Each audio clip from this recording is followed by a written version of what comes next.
Coming on today with hashtag two crafters, one design, as well as hashtag Set More Makes, which is hosted by Julia Norwood. And first off, I will have all of the links down below to the ladies. Julia Norwood, which she is the host of Saturday Morning Makes. And then I will also have UCY I'm a Diva, which is Lisa, and Girliest Cards, which is Gloria. And our hashtag for this week was to use baskets. And so we all chose the honeybee basket to use. We all have it. Thank you so much, Gloria. She sent this to us for Christmas, our Christmas gift, and so I was happy to use that. Really cute, and the impressions are really good, although you can't hardly see mine on my basket, but that's because of the paper. But it's a really cute die set.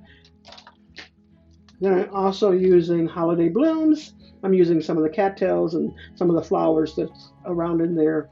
And then from the parcel post mailbox, I'm using quite a few flowers and things from there. And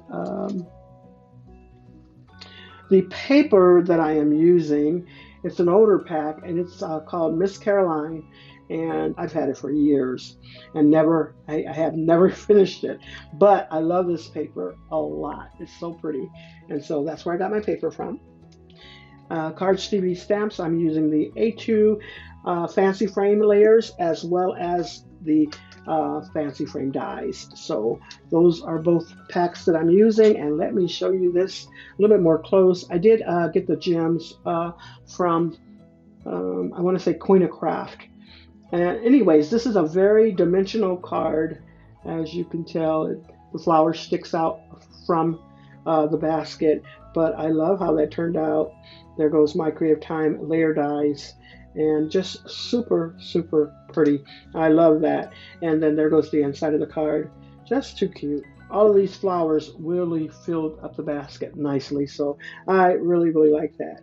So if you have a basket, make sure you post your card or whatever you've created and share it on Saturday Morning Makes, as well as hashtag two crafters, one design. Thanks so much, everyone. You all have a blessed and crafty day.